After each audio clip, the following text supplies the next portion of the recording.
Welcome to another episode of the Property Lifestyle Mastery Podcast. I'm Jackie Tomes and we are talking about creating a property business that creates genuine freedom. But not just freedom, also cash flow.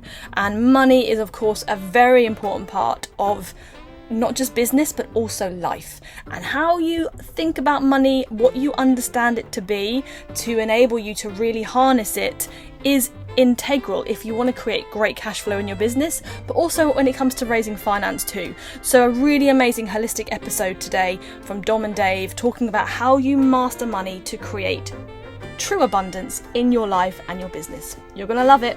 Here's Dom and Dave. Good morning, Dom.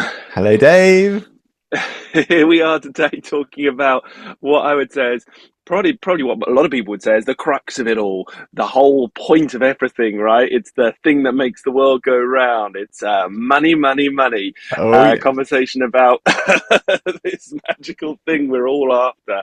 And I guess we're going to go down routes around like really what's behind money and what's the point of it all. Why do we want this green or blue or purple piece of paper or number in our bank?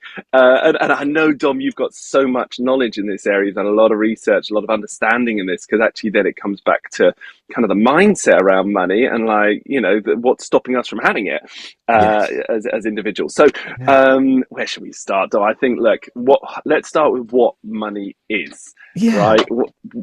Sure. What is it? So, what is money? So I think it's useful to kind of look back at history and go, well, hang on, why was it created? So originally, about 9,000 BC, we had the barter system. I can exchange some eggs and you can give me some wheat, and we exchange stuff. But that was very slow, and you had to go places and things like that. So then they developed cowrie shells as a representation of value. So hence the expression shelling out.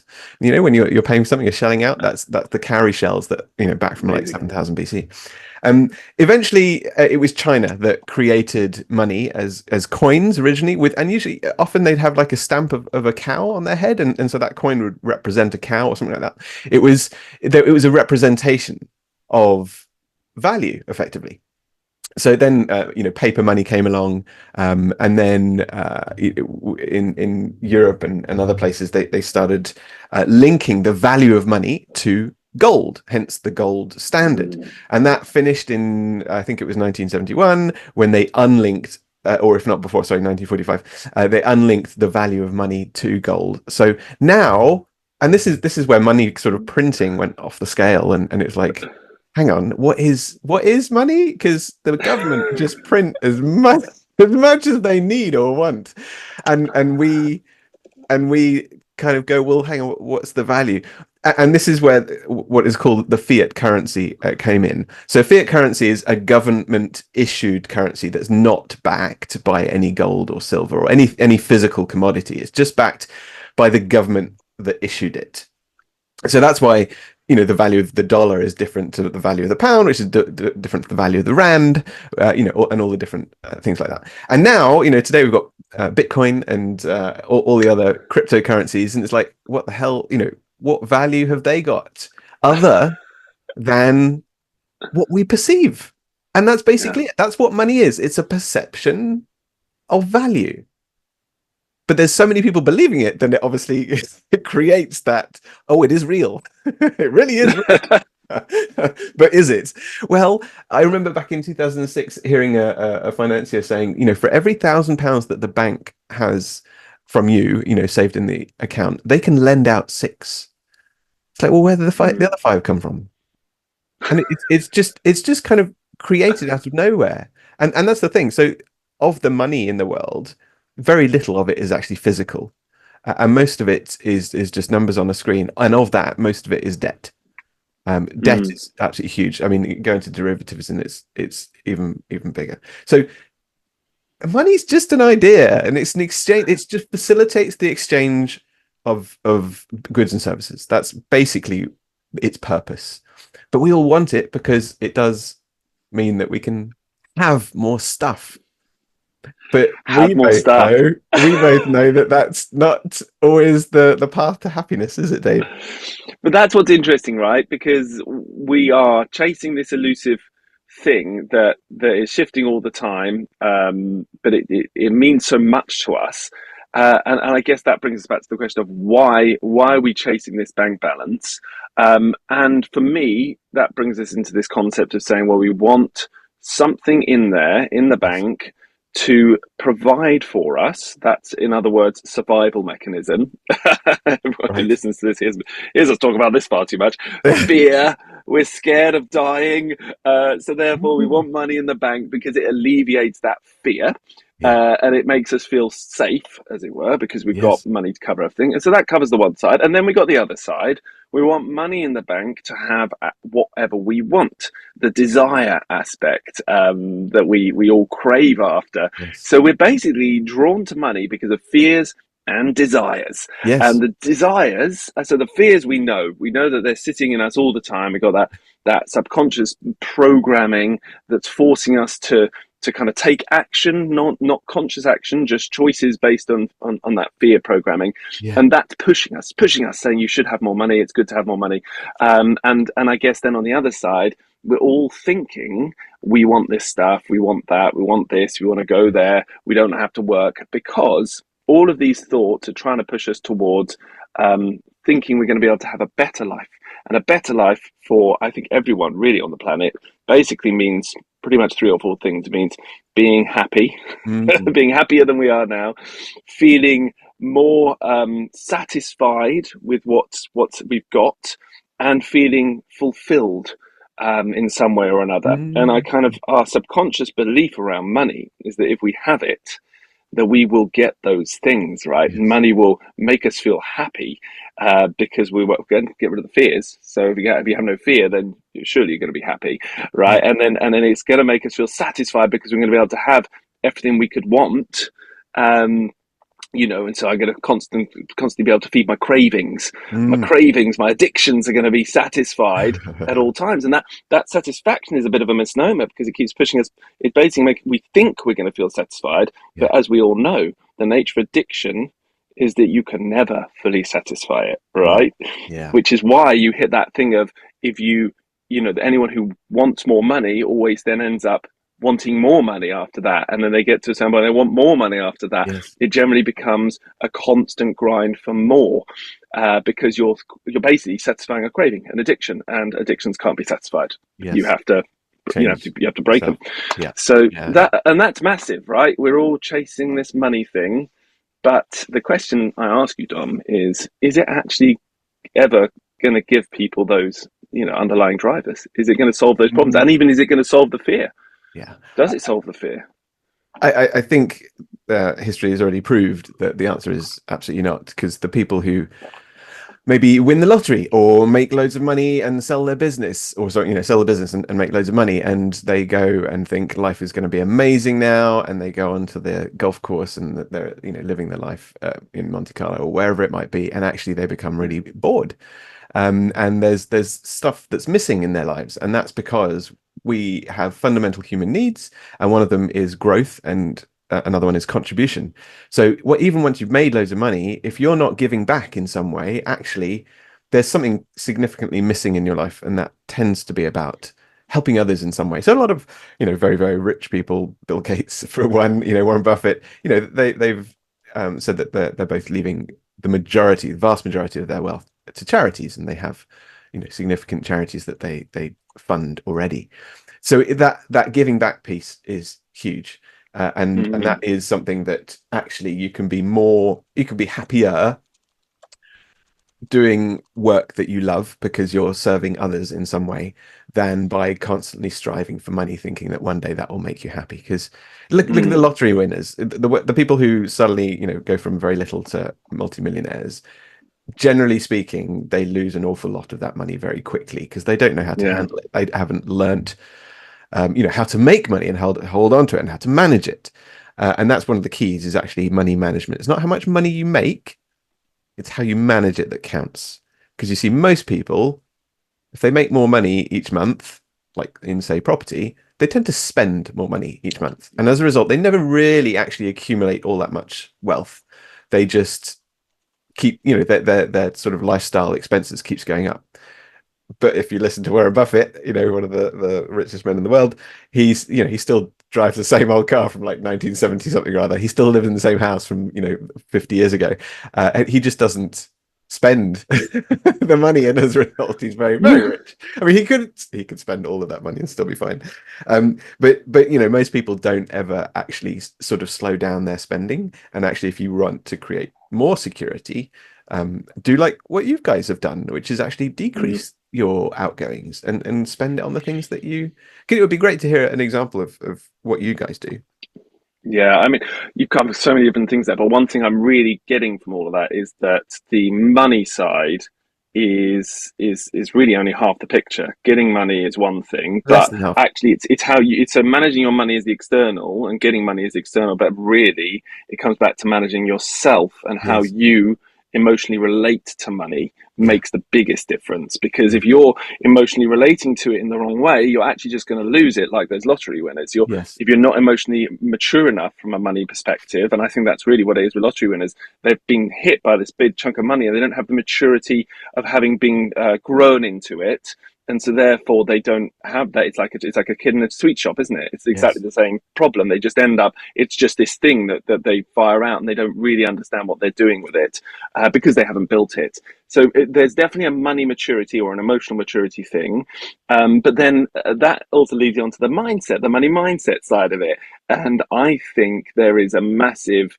thing of abundance, of feeling. You're looking for that feeling when you have lots of money. You feel different, you Yes. feel Yes. richer, you feel like the world is your oyster, like you could do anything and have anything. That feeling is magical, and I think that is a Yes. bit of the people can get addicted to that feeling, but then actually I think once you get there, it starts to Yes. dissipate a little bit. But Yeah. what we found, coming back to your question, what we found was shifting our overheads and just changing that method that everyone seems to follow, which is basically the live to your means Yeah. method of Yeah. life. And I think the live to your means method of life is one of the biggest underminers of people's happiness, full stop. You basically earn money, spend it, earn money, spend it. And you're always chasing the next thing. So therefore you keep living to your means. And unfortunately, it undermines your happiness because it keeps you in a more stressed state, keeps you Yes. feeling like you don't have enough, and most importantly, not feeling abundant, not feeling Right. like you've got that wealth underlying Yes. you. What Jackie and I did was we realized this, and we said, oh, we're just basically making our lives harder all the time. Doesn't matter how much more we keep earning, we're just making our life harder.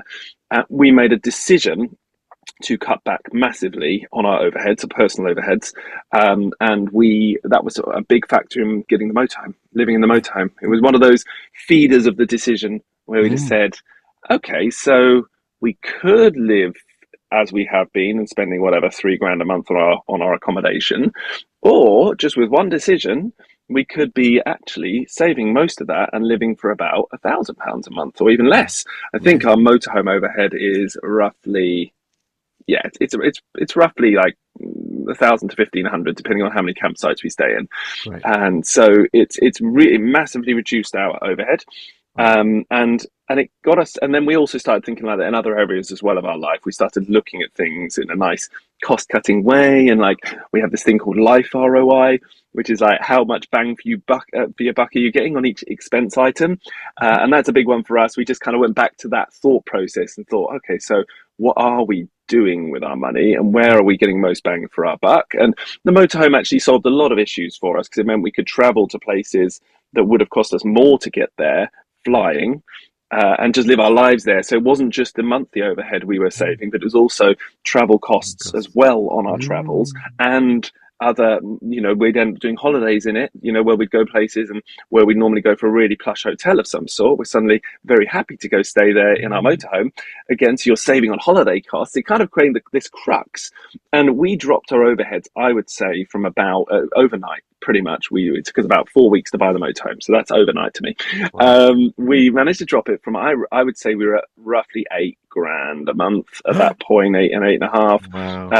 and then we dropped it to 5 to 5.5, pretty much in a month. And I tell you, life when like it was just such a difference. You That literally, sort of thing. Yeah. you just gets rid of so many worries, so many concerns. You're just like, there's always money in the bank. It's Right. never it's never a factor to think about where's the money going to come from for this thing, whatever it is. You just have whatever you want, and it's that feeling of having unlimited money. And that was for me the pure feeling of abundance. It Yes. was amazing, That's and brilliant. I have to say the biggest impact was we started to feel like that. It got rid of fears and worries, but on the other side, it meant that we were more in a better zone, in a much better mindset, much better Interesting. emotion to grow Yeah. the business. Right. It was massive. Yeah, We because actually you've got got better that sort of results. security and actually, yeah, as you say, better results because you're feeling different. And that's kind of what it comes down to is money creates a feeling. And Mm. we experience the world through our feelings. So actually it's getting those, understanding those feelings and getting those right. And that's where you really master living, and actually you kind of master your relationship with money because you do have a relationship with money. You've grown up, you know, your parents' thoughts and um, their beliefs about money have impacted you. So is your culture, your teachers, your mentors, your religion, your country that you were brought up in. All of these things impact your beliefs around money. And what you guys have done effectively is break the mold of going, actually, I don't have to rent. I don't have to buy a house. I don't have to have all these expenses that almost, you know, is a cultural norm. I can live life in a camp, you know, camper van and travel the Call it a world. motorhome, Tom. Sorry, Call it motorhome. what it Sorry. is, a motorhome. Yeah, Yeah, that's right. Motorhome's bigger than camper vans. Camper vans are pretty small. But yeah, you can travel and actually, so you have more freedom, less expense, and actually business goes even better because you haven't got the worries about the overheads of having to fund things. You see, so many people, I'm sure several, you know, listening will have golden handcuffs. You've got the mortgage that you have to pay. You've got the various other bits, you know, the car lease or whatever it might be. You've got all the different insurances that you're paying, all these things that you have to pay that bring you no additional joy. So yeah, it's a great idea to simplify those things to make life more enjoyable and cut your overheads to feel richer, effectively. And I think that pretty much sums up for me the one aspect of the money drivers, which was for me the happiness thing, right? Yeah. I feel that once you stop living to your means and start feeling abundant, it actually creates the that feeling of the happiness, that as much happiness as money can give you, as it were. So Yes. you can focus in on other things that will help add to your life, give value to you, and that's what happened to us, because you stop having the fears and worries. You just start focusing in on what is going to satisfy and fulfill me. But then I think, we've talked about it, the giving back concept. Actually, if you can earn enough money to then make it part of your driver to help others and give back, Yes. that can Yes. help. That people find that most fulfilling, Yeah. a fulfilling reason to earn money, and then give it back, earn money and give it back, and it's a really wonderful driver. But what about, Dom, those people who are earning money and their form of giving back is really giving back to the future? They're looking Mm. to build that wealth, looking to build that thing to pass on to their kids. Yes. Yeah. So what about that distinction between money for the now versus wealth overall? Do you have Right. any thoughts on that? It's a big area, but if we think about it, kind of going back to the origins of money is, you know, on the banknotes it says, "I promise to pay the bearer on demand the sum of." But basically, money is a promise. It is about the future. It's Mm-hmm. about because the word promise is to put forward. It's a French and Latin, but promise is to put forward. So it's always about creating something for the future. You know, when you're exchanging money for something, it's on the promise that you're going to get value from that item you bought or from that service that you bought. It's always about the future. So in a way, building wealth, building money is absolutely essential to creating that future. Um, Mm-hmm. I think when it comes to, yeah, I mean, my parents have done it and grandma, and you know, I'm doing it for my kids. It is about building that longevity and wealth for generations to come, um, because we can't take it with us, can we?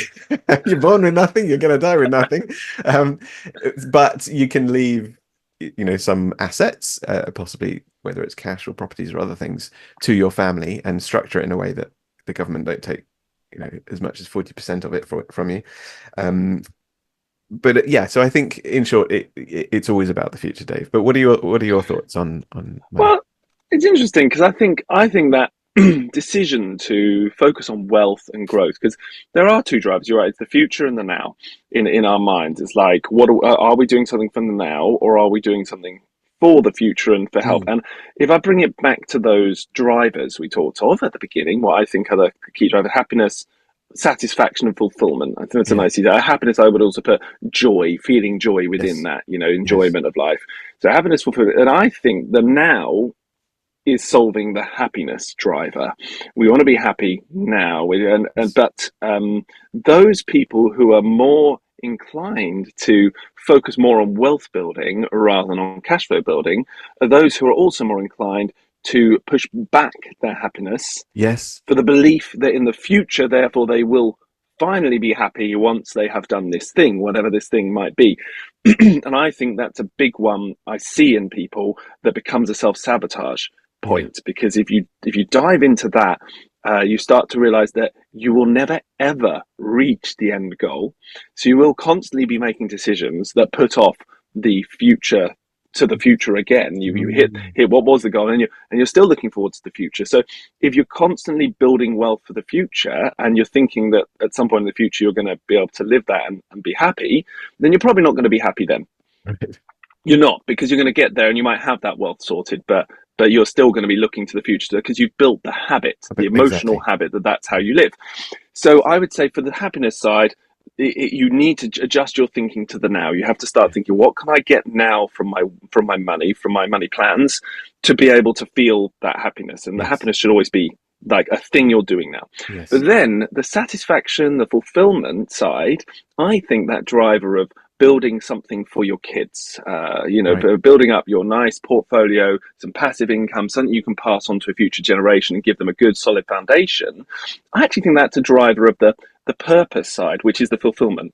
It gives you life a sense of purpose that you've, through your life, built something solid that is there beyond when you've left, and Yes. it sits there providing, giving back to a future generation. And you've just made the choice that the giving back is to something that is related to you, that is very, very relevant to you as a human.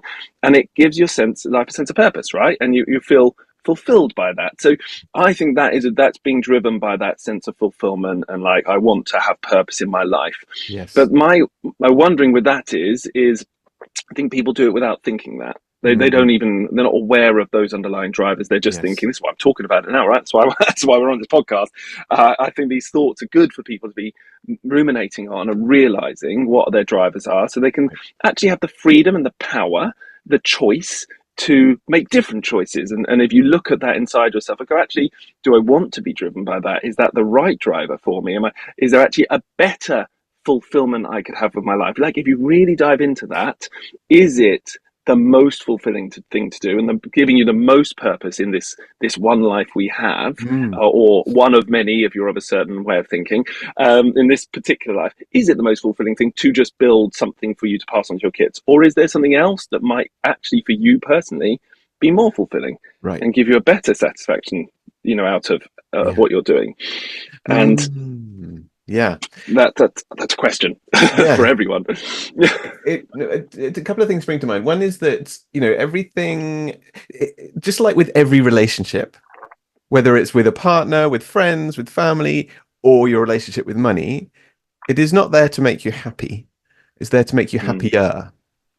Happiness comes from within you and yeah, your environment, and the things that you hold important to you, dear to yourself, are the things that will make you happier. So money can help that. Obviously, good partner relationships can help that.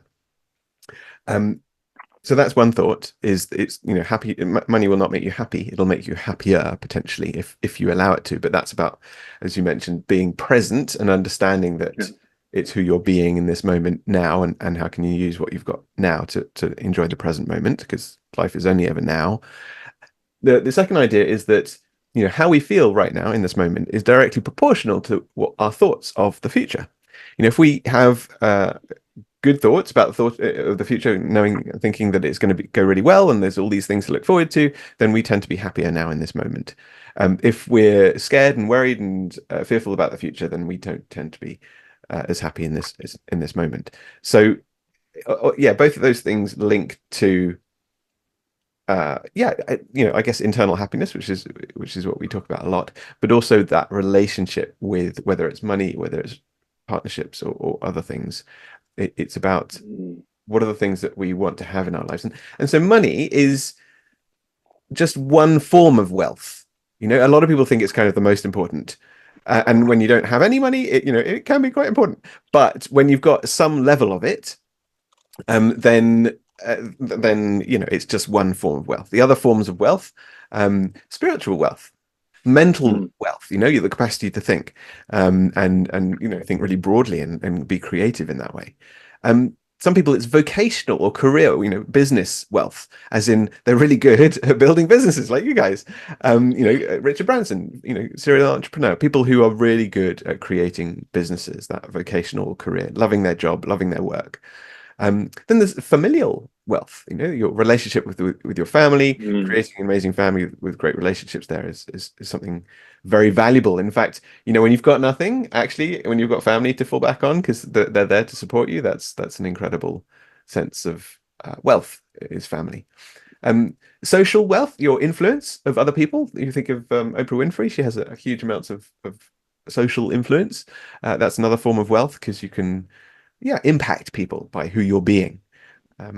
Physical wealth, your health really is, if you haven't got that, you haven't got anything, frankly. That's probably the most important form of wealth.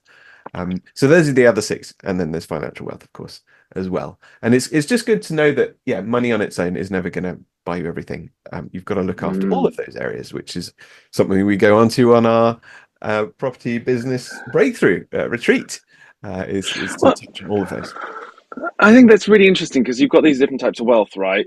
And again, it brings me back to what's the point of the wealth? What's the point of it all is always my question. Why are we doing this? And I'm looking at those six different types of wealth you've just talked of there and just thinking they're all they're creating one picture, which is what makes this life worth living, right? And how do we make the most of it? And every single one of them is a pillar to the making the most of life. And I think it's like the foundations, if you can get them all kind of comfortable, get them all building in their own way, and you don't neglect too many of them, you've got it means that you're in a good position to feel happy. Yes. It means that you've and more importantly for me, it means you're actually gonna feel a sense of like there's meaning to life. Like they will work together to give you a sense of fulfillment in life because it all feels very balanced and you don't feel off kilter, and you start to feel much more settled. And I think people kind of put this huge onus on money as just this one pillar, and that's going to solve their problems. But I do think that's why it goes wrong, because if you only focus on that and you don't give enough to the others, you end up off kilter, off balance, and you feel that, and that causes problems. But then again, I think one of the hidden drivers of that, another one, is that people, I think you said at the beginning, money is a sense of value. It's a valuing of something, and if you are doing something yourself, providing yourself for money in exchange, then in essence it is a sense of you having value as a human being. And as soon as someone's subconscious makes that connection, if for any reason you are kind of inclined to feel like you don't have as much self-worth, you've got this, if your blueprint growing up made you end up feeling like you don't have enough worth in life, that you can end up linking your self-worth to money. And therefore you're going to always be striving to create, to show you have value to yourself, to show you are valuable to the world. And that's the only way you're going to start to kind of somehow feel satisfied, is if you can get enough money to feel like you're worthwhile. That's right. And unfortunately, as we said earlier, I think that also same old thing. It's a form of addiction. Once you get there, you get to the next level of money, you realize it hasn't actually solved the self-worth problem, because that's actually an underlying problem for you to deal with, and the money's never going to solve it. So you get there, and then you're going to need the next level of money because you think, actually, I need the next. Unless you realize this is happening, you're going to constantly strive. But at the very least, for a moment, it does provide you with a bit of satisfaction, because you have provided a service and you have received some money in response, and if that money is enough to make you feel worthy, as a, worthwhile, then there's a moment of true satisfaction. Yes, I did something, I was valued, and Yes. this feels great, and that is satisfying. I think that can be everyone can feel that in a positive way as well. I do Yeah. think there's something about, you do something you're really passionate about and you do it really well, and then you put it out there and someone pays you well for it. Yeah. Part of the satisfaction comes from providing something really beautiful for someone else, or something really great that you feel proud of, and you feel like you've put something out into the world. But another part of the satisfaction comes from someone else appreciating it, and they appreciate that with money, Mm. and that creates this sense of satisfaction of what we Yes. have. And I think this just feeds in, like, from all of those different wealth pillars you talked about. Mm. If you're only focusing on money, that satisfaction will be short-lived. It Yes. will be a moment in time. But I think if you can find your balance between all those other things, you actually can live in continual satisfaction, a sense of just self-worth, and Yes. loving yourself, really loving your life and enjoyment, Yeah. because you're not just focused and off balance. Yes. Yeah. That's a great insight, and it does make you think. Someone like Mother Teresa, or some of the maybe the famous monks in a way. They had their health, they had their spiritual wealth, they had their mental health, they had all these other areas, but and they deliberately, in a way, chose not to have all that much financial wealth.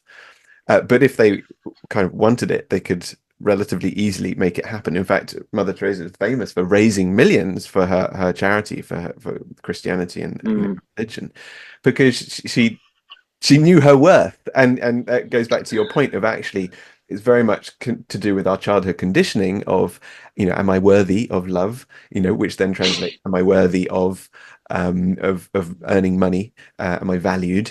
And actually, when we value ourselves, that's when we tend to be able to attract more wealth, financial wealth. So that's a really important insight for the audience to take away, is that, actually, do you value yourselves? What can you do to increase that? Because it never jumps. It is never from like 0 to 100 million. It's always incremental. It's Yeah. about building your self-esteem, and your self-esteem is your relationship with yourself. If you build up your self-esteem, you go, oh yeah, I succeeded at that. I introduced myself in a networking event, and then I started doing public speaking, and now I speak in front of thousands of people, and now I authored books that have gone to millions of people. Now I've gone, it builds up. It never Yeah. jumps. It's big jumps. It is always about incremental growth and incremental wealth increase, financial wealth increase, but also self-esteem. I guess this has now hit on another aspect of money that we haven't yet covered. You've brought it beautifully in with Mother Teresa, this concept of raising money. And we're in a business in Yeah. property where you do have to raise money. And that's actually part of the growth of a business, particularly in property. It's a big part of the growth of your business. And there is a massive issue if you haven't sorted this stuff out, if you haven't worked on your self-belief, and you haven't worked out what your underlying self-sabotage is, and you also haven't created a good, stable, emotional relationship with money, Yes. you are going to constantly be undermining your ability to raise money, because Absolutely. every time you go out there, all of this stuff that's going on underneath, the lack of self-worth, the lack of Yes. self-belief, the kind of seeing money as this really important object, this really important thing that makes everything happen, and actually that's the most important thing, that's the only pillar. If that's how you're thinking, and you go to someone to raise money, you're going to be in completely the wrong mindset to Yes. actually get them to invest with you, right? You're gonna undermine everything, and that's I think that's it's a major problem for a lot of people It when they're really trying to is. raise It's money. that I believe it always comes back to that, their self-talk, and Mm. becoming aware of the things that they're saying to themselves. You see, if you're going to, if you're approaching an investor and you're not even aware, but you're kind of worried about losing that money, or them not giving it to you. If you're having those thoughts of worry and anxiety and fear, you're not going to raise it. The people who raise money are the ones who are absolutely confident as anything that they're going to get this money and it's going to turn into, double it. Was it, Mm. is it Jack Ma or someone else who raised, it was 500 billion or something like that in a 45-minute conversation. And the guy said, well, basically, it's just because I told him I'm going to double it, and I showed him how, and he was like, yeah, fine.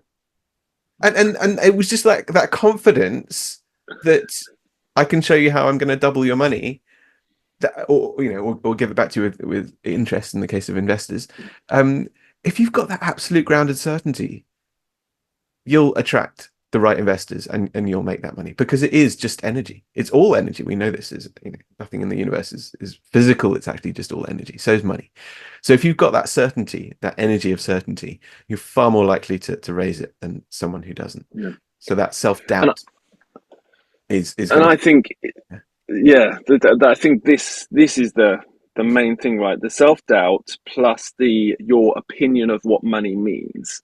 If you're putting money on a pedestal and treating it like the be all and end all, and you have a sense of not being worthy of it yourself, you will never be able to convince someone, your business, your time, your deals say never. That's a very strong. It's completely wrong. It's going to be really hard. You're definitely going to be able to do it, but it's going to be really hard to be able to convince someone to give you money, because you're going to be saying things in the wrong way. You're going to be saying things in a way that kind of almost elevate them and their money, and kind of make it seem like they're actually more important somehow than you. And I think in property, in most circumstances that I can remember being with investors, I needed to go in with an aspect of a belief that actually their money was less important than me. And that's the truth of the matter, is that money on its own can do nothing. Exactly. But you on your own can do so much. And actually you bring way more than the money to a deal. Yeah. And there's always more money out there. There's so many people with money who want other people to make it work for them. But there's not many people being brilliant and doing it well and making the money work hard in a really ethical, values-driven way that is going to make it work well in a good way. And I think that comes back to the valuing of yourself and the belief in yourself and what you bring to the table. If you believe it and you bring it to the table from that angle, people will want to invest with you. They'll thank you for taking their money, rather than granting you the money as a kind of favor, as like oh well, okay, I will just just to help you out kind of feeling. It's completely the wrong way around, and I think so many people struggle with this, and that's again the underlying premise of our retreat, right? Is that if you're not approaching money right, and you're not approaching yourself right, then you will constantly undermine your ability to raise money. And that's why a lot of people go out there and just try, but no one ever seems to want to invest in their deals. Yes, and trying without getting good quality feedback to understand what it is that they need to do differently, and helping them spot their blind spots of how they're phrasing things, because action it beats everything, right? If you want to change something, take action on it, but take the right action. So having the right mentors, the right people around you to give you feedback, to show you this is the method that works. You've got to then also believe in yourself, but if you follow this method, you will be successful. So it's having that combination of knowledge plus belief in oneself to raise that finance. But I love that insight, Dave. It's so true. Money on its own is worthless. It's the people that make it valuable. And so actually it is 100% true that you will add value to that money on its own. It's not going to do anything. So you're more valuable than that money. Another fantastic conversation from Dom and Dave. Thank you so much to both of those guys. So this time next week, we are going to be joined by Isaac Oothuizen from Xero, and we're going to be talking about setting up your IT infrastructure so that it can work for you whilst you travel the world. Really such an important part of how you logistically travel the world, so a really important episode coming up next week. So until then, have a great week ahead, focus on freedom, and loads of love.